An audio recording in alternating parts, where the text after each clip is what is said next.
Hello and welcome to the Family Business Show. I'm John Broons and today I have a special guest, Mr. Jack Gregson from Gregsons Auction House here in Perth.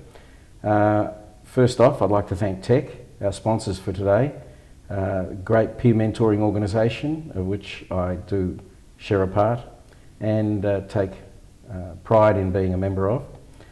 So let's get into the show.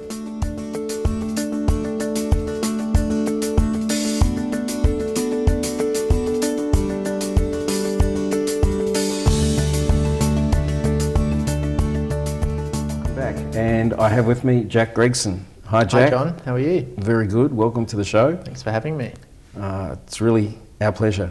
So tell us a little bit about Gregsons and how it started and maybe how old the company is and how you got to today. So Gregsons is a fourth generation business. We're an auction house. We run online auctions. We used to do traditional auctions. We started in 1929 in Perth, in King Street, selling used war blankets out of the World War at the time, and it's just continued on from there with the first, the second, the third, and now the fourth, which is me, generation running the business. We're now based in Welshpool, and we have transitioned from used war blankets through to antiques and collectibles and jewellery, and then now through to major kind of mining machinery and industrial equipment. That's our main focus. We do around 400 online auctions a year, probably about 700 to 800 valuations a year, and we have a team of 20 staff based in Welshpool. Okay, so 90 years old, starting off with war blankets.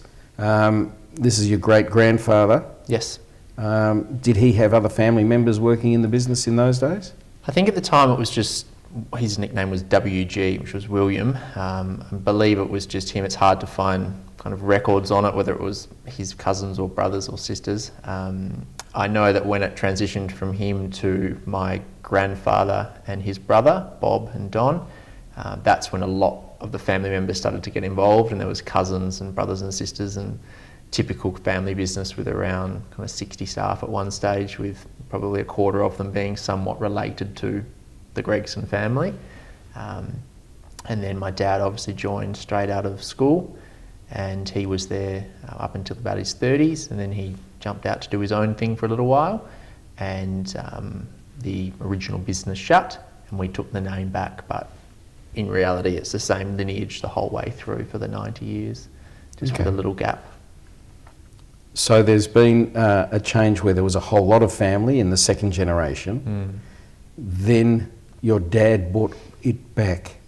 Do you know, have you had a conversation with your dad about I have, why? yes. So I think Dad, basically they were focused on antiques and collectibles, and Dad saw a major market in mining, machinery and civil, because WA is so based on that. And his focus was working in that. And I think the focus from the kind of second generation was more on what they knew, which was antiques and collectibles. So he bounced out of the business to start his own, focusing on that, left the other second generation to continue, and they were at a time or an age where retirement was close. So they all kind of retired, shut the business down. Bob did his last auction and sold everything from the Beaufort Street premises, and basically Dad was then handed back the name to continue it going on, because he was JP Gregson when he left, and we just became Gregsons again. So I think it was a couple of years, it wasn't a long period of difference. It's an interesting transition though, because very few businesses at second generation will not have an opportunity for a third generation to step in. There was a decision made to close, and then your dad, being the third generation, said, no, I want it back. So there was a time in between where these two circumstances occurred. Was it a long gap, or was it just... From what I understand, it was only kind of 3 years between when he left and when they decided that they wanted to shut the original one, and for him to continue doing what he was doing.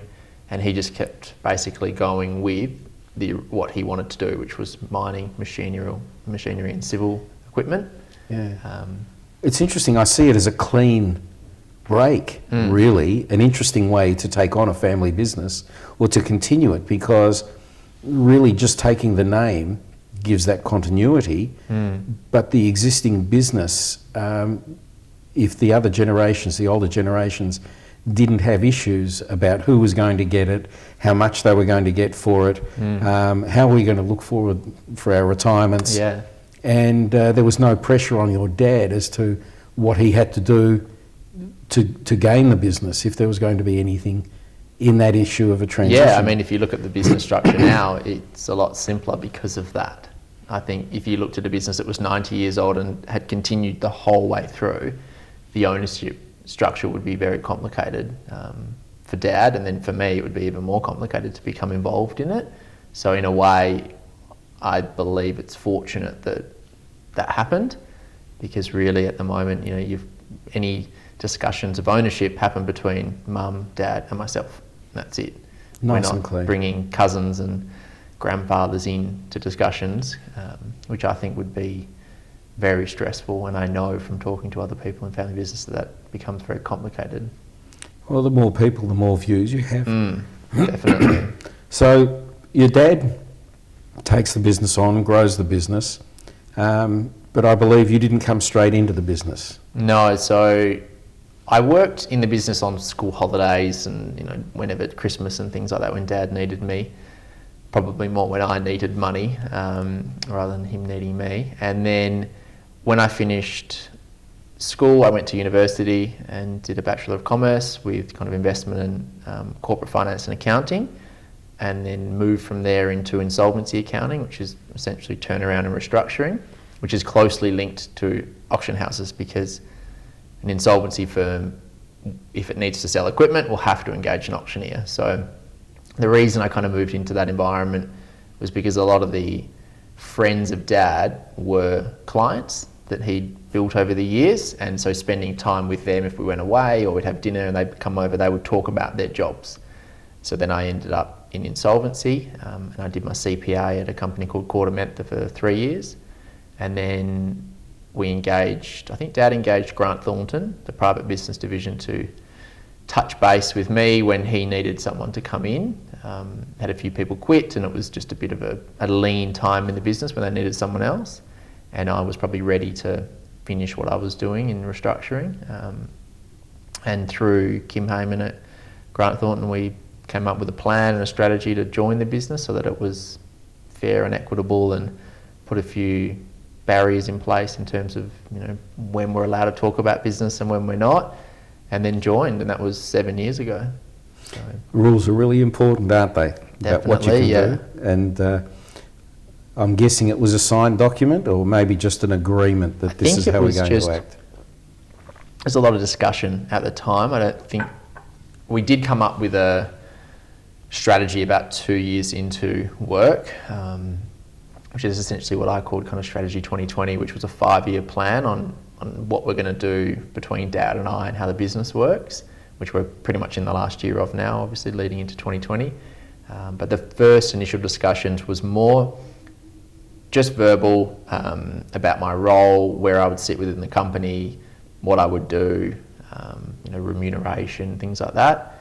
And I think the main thing we focused on was that I didn't want to talk about work outside of work. So we're kind of very strict on, if we had a family dinner with my sister and partners involved, we would try not to mention it, which has its ups and downs. Sometimes you do, sometimes you don't. But given that subconsciously we'd agreed not to, I think that helped massively, because otherwise you're talking to Dad on the way to work, you're working with them, you're getting home, you might pop round for dinner to see them, and you're continuing to talk, and your days actually become 16 hours long. 24/7. Yeah, it's too much. It is. It's always too much. So you mentioned your sister.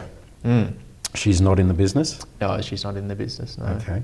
And this was a decision made by Dad, or she chose, or she just went in her own direction? Yeah, she went in her own direction. She did employee relations and industrial relations when she left university at Monadelphous Group, which is kind of, again, like a civil contractor. And then she met her husband, and now she's got 3 kids, and I don't think she'd ever really been interested in the business from what I understand. It's an environment that it's a fairly rough and ready environment, and probably wasn't maybe well suited to that. If that's not, I don't know if that's what she wanted to do, but she's happy now doing, obviously being a full-time mum. Fantastic. So you're now married? Yep, married. How many kids? No kids. No kids? Just work. Just work. Just work. Okay. And I suppose work after this 5 or 6 years, how confident are you of the next 5 or 10 years in the way you're going? Yes, I mean, for me, when we've been there 7 years, within a couple of years recognised that we needed to move the business online. So we went from being traditional auctioneers where we hit the hammer and stand up and auction, so I learnt to do that. And we did that for probably 4 years of my 7, and during the last couple of years we've transitioned it to full-time online. So in January 2017 we launched 100% online auctions. That's all we do. We don't do any live. We haven't done one since then. And we've gone from probably 50 auctions a year to 400. And in terms of turnover, we've probably, some years it'd be quadruple and some years it'd be triple in terms of what we sell, because of the ability of online. Because you can sell a lot more. You can sell one lot in the middle of nowhere, which you could never do before, because you couldn't fly up there just to sell one lot by yourself. So that's definitely improved the business. Now that we've bedded down the online transition, which took probably from 17 to 19 to get everything running fairly smoothly, now it's just more a focus of finding more equipment to service the customers, because there's a lot of them on the database, so they need equipment all the time.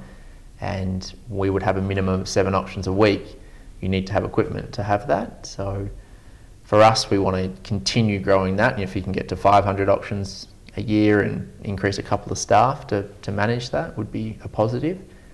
It's just finding the right equipment, the right suppliers that will constantly be providing you that, and then the right staff that want to jump on that journey, because it's not simple. No one feeds us. We have to constantly find the work and feed ourselves. Okay. And most staff understand that, but sometimes there's a constant reiteration that it doesn't just roll through the door magically. How much of your outside working experience, both for the accounting side of things and the valuation side of things, how much value do you put on that you brought into the business? Yeah, I was only there a short period, so if we around 3 years, but Quarter Mentha, where I work, it's one of the top 4 kind of boutique insolvency firms, and they have an extremely high work ethic in terms of number of hours that you need to be working and what you need to be producing when you're at work. So that was definitely a good grounding in terms of, I believe if I went straight to the family business, I wouldn't have known what kind of hectic work life is, which is something I've brought into that, because it's now ingrained from it's a short period of time in 3 years, but it was definitely profound. So I think it's definitely beneficial doing it. I wouldn't have probably been as focused when I got to join Gregsons. A lot of the professionalism that these firms have is always good to bring into a family business. Not that Dad wasn't professional, he definitely was, but there was things within the business that we've just kind of improved and streamlined so that it runs very similar to a larger business, even though it's only 20 people.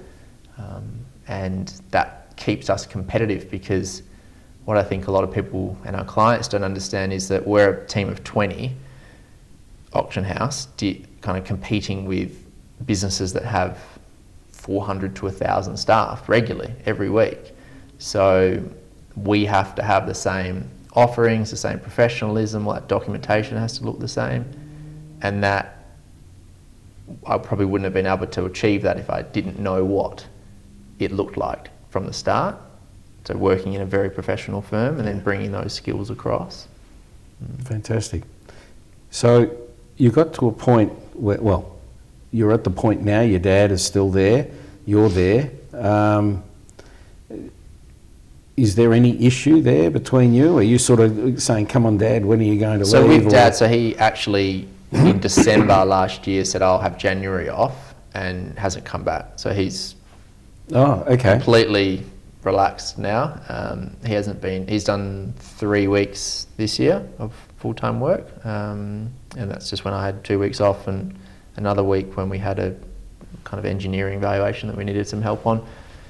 So yeah, we're now November, 11 months into just myself and Dave, the assistant general manager, running the business.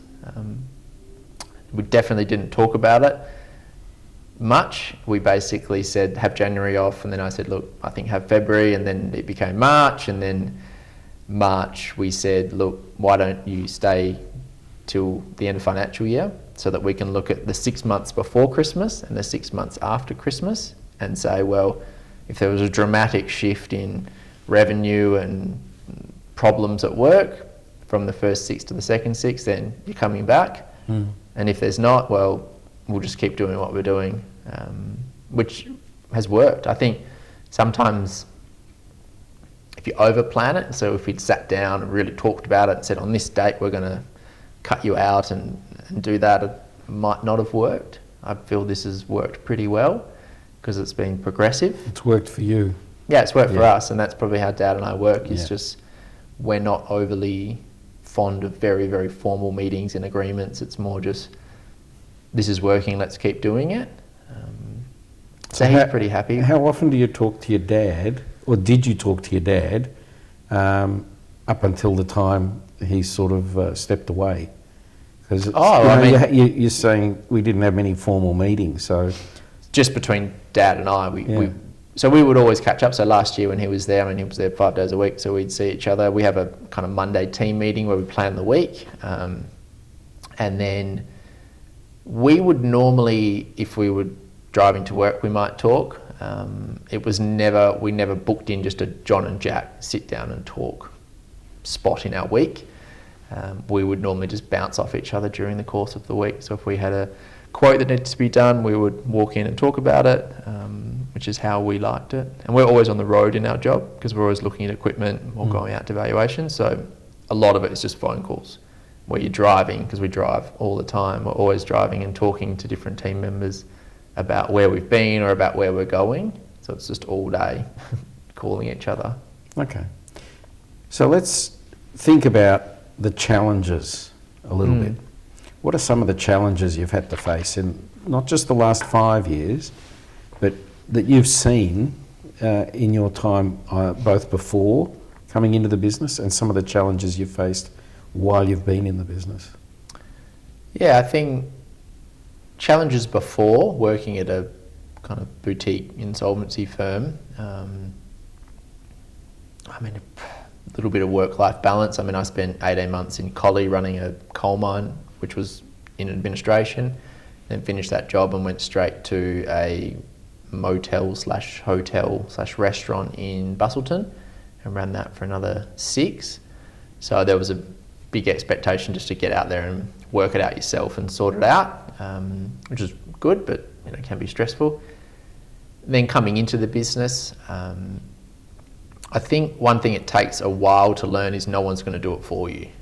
As in, no one's going to push the business online, or no one's going to try and win over a new client or a new contract. If you don't like the look of the offices, no one's going to come and change them for you. You have to do everything yourself, which applies to all jobs, but in some of the big four, it's not like you have an option over the layout of the floor plan in that role. That's someone else's job, whereas for me, every single aspect of the business is our responsibility, and getting your head around that, and making sure that when you are at work, you're there for a reason. It's not just sitting there, driving in, sitting there and going, okay, it's 5, like I've done my day, I'm going to go home. Like there's a purpose for being there, which is bringing value to the business, so winning equipment, winning new clients. If you're having a quiet week, it might be, how can we make the facility look better? So do we need to do building upgrades? Do we need to start doing some planning for staff, marketing and catch-ups to build a better culture? Which is probably, I think, because I'm constantly active, I like that part of it. So, but one of the hard bits is if you are quiet and you can only call people so many times to say, have you got any equipment, or, what are you up to? Do you want to catch up? And that I struggle with, and Dad's always good to talk to about that because he's had 30 years of, dealing with a quiet week and not kind of stressing out too much, which I'm not great at, but slowly getting better. And I find when I have a quiet week now, I jump onto business improvement things. Okay. So, Would you consider staff issues or just the continuity of staff, because you've got some long-term people with you? Has staffing or the HR side of things been an issue? Yeah, Challenge somewhere along the staffing way? is hard. I guess keeping them motivated and making sure that they're happy where they are. And you might have each week there might be one staff member with a personal problem or something that's going on, and then that gets resolved, and then the next week it's another one, because I know there's not hundreds of staff, but still 20 people, and then they've got their extended family. There's always going to be some minor issue. So it's kind of making sure you're on top of those and keeping them happy. I think for us it's finding staff. So the people we want can work in any of the bigger businesses in our industry, so they can go and work at some of our competitors who might provide, I don't know, better facilities or better technology. So it's finding the right staff that want to be in a family business, which has its bonuses as well. And I think we've found a pretty good team at the moment. We are hunting for some more staff, and it's just, for me, I'm very picky with it now on who we get, because as a small business you can't afford to hire someone and then 3 months later work out that they're not right, because personally the investment in it is huge, trying to build them and grow them and get them on board with the culture, and then suddenly they say, oh, it's not for me. You're back to square one again. So we put a lot of effort into finding the right person. I mean, we're looking for a valuer at the moment, and I've been looking for 6 months, and we've been through lots of different people but never signed anyone up because they're just not right, which could shoot me in the foot, but hopefully we find someone eventually. I talk a lot about culture and values, and having the right staff is obviously people make a business, but I understand your reticence about not having the right person, because the wrong person will change the culture dynamic within the business. 100%, yeah. Yeah, we do find that. You can see it instantly when the wrong person is there, what happens to the rest of the team. And again, with 20 people, you can't afford that. So it needs to either be performance managed out of the business, or a very frank discussion if they're being toxic, as we call it, that they're in the wrong spot. Okay. And they need to go elsewhere. So here you are, looking after the business. Dad stepped away. Everything has been working well. So the process that you started, the 5-year 2020 plan, obviously worked and worked well. What are some of the tips you could offer somebody who's listening to this program and watching the program? I think I like the 5-year plan. I reckon that's really important. When we sat down and started talking about it, I thought 5 years, that's ridiculous. That's like an eternity.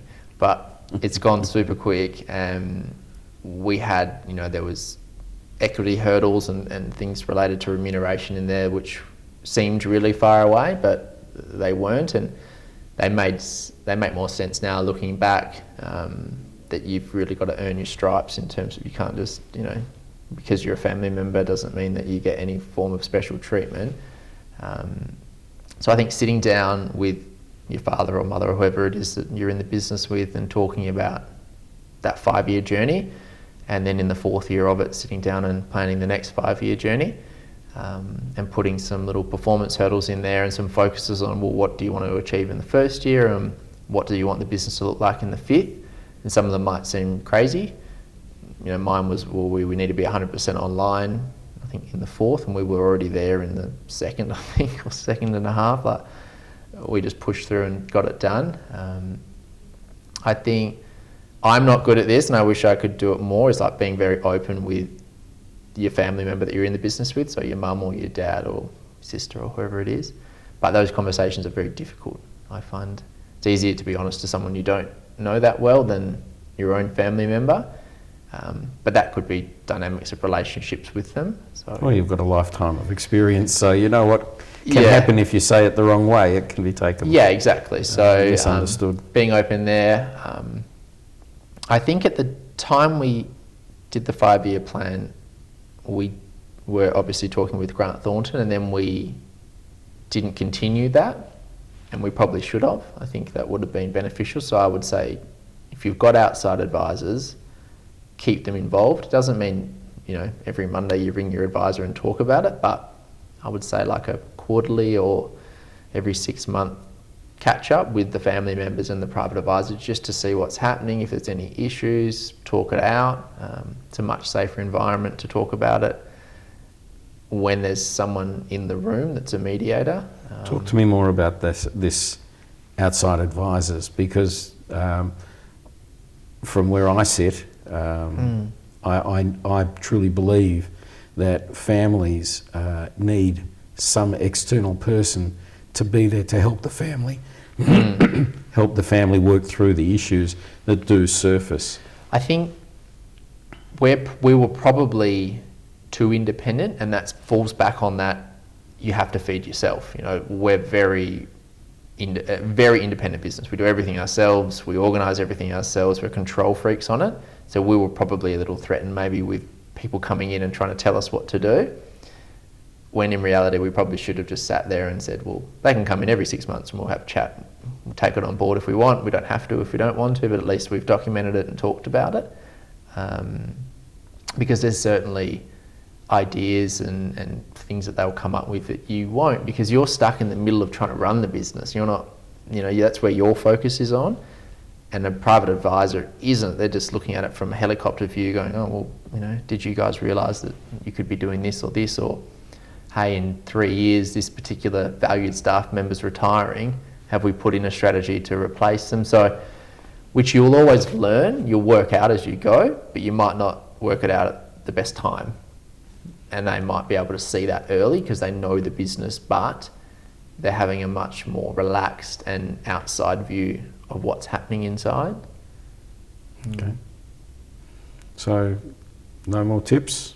Just one a little nugget of something that really, you know what it is. If somebody said to you, what was it when you knew it was right?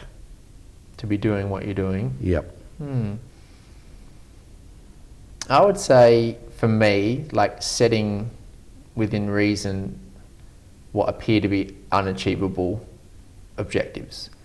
Because if you work somewhere that isn't a family business, you don't have as much control over where it's going to go unless you really work up into CEO position, which could take a lot longer. So in a family business, you're given an opportunity to basically become CEO very quickly if you wanted to.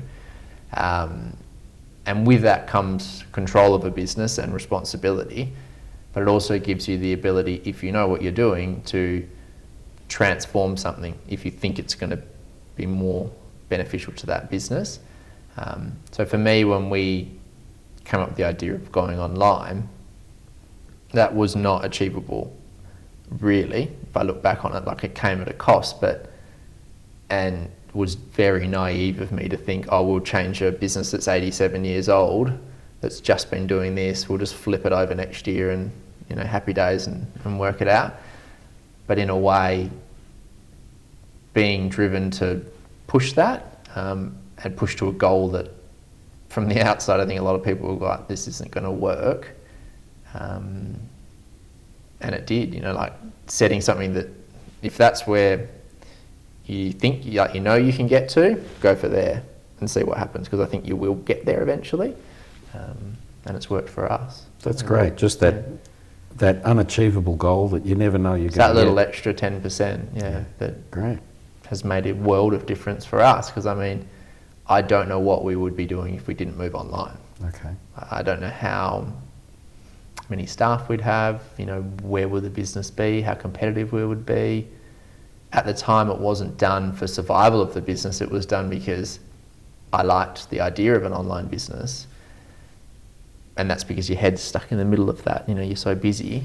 But looking back, I think if we hadn't have done that switch, what would our business be like now? It'd be very different. Fantastic.